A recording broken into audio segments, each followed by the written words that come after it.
Yeah, so that's what's cutting in the CNC right now is the matching seat joint for to this wood. These will be the back parts of the seat stays and the chain stays. So that's why I'll be cutting it down to strips that are wide enough to make these pieces.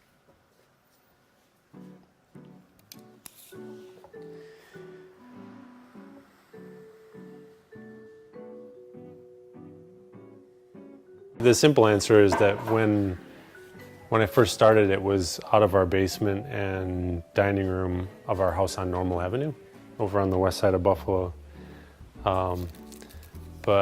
And kind of for lack of a better name, I guess.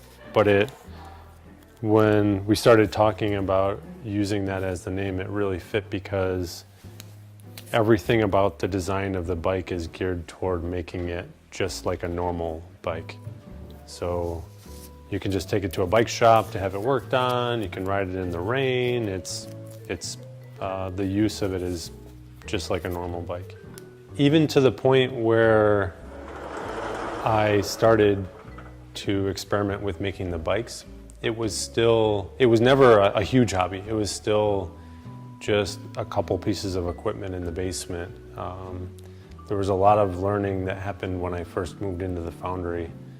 I can honestly say I don't think I would have jumped into it without the support of my wife Jessica. That I really wanted to, and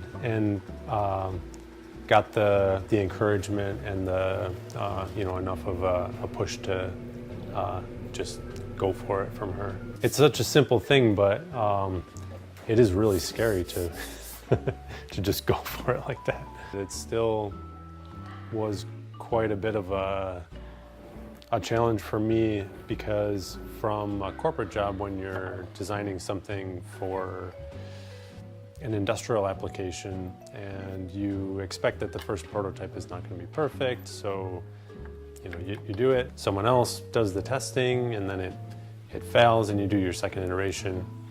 But when you design it, you build it and you test it, then you take it a little more personally when it does when it doesn't work out.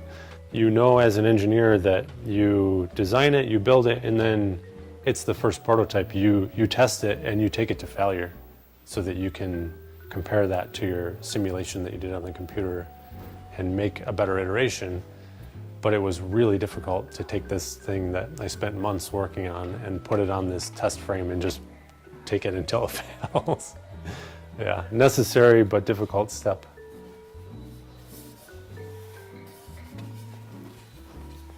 The majority of the process leans more on the engineering side of things than the woodworking side, to keep it very repeatable, and that the frames that we're building now are exactly the same as the frame that was sent out to the test lab and met all the engineering standards and that. At the very end, when I'm doing the sanding and a little bit of shaping, then I get to, most of that's actually by hand.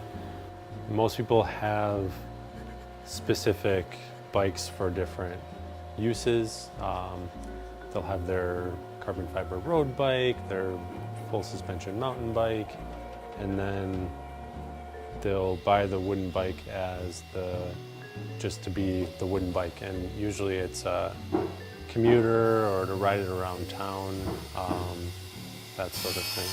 It's the connection to the wood, and I think without fail the biggest thing that they say is after riding it that, well, first I think seeing it, and it's kind of a bigger looking frame,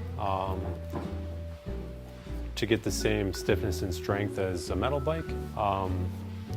But since it's mostly hollow, you pick it up and it's pretty surprising to feel that it weighs about the same as a metal frame bike. But then after riding it, it's the comments about how smooth it is, and you can't really compare the feel to any other type of a bike after riding it.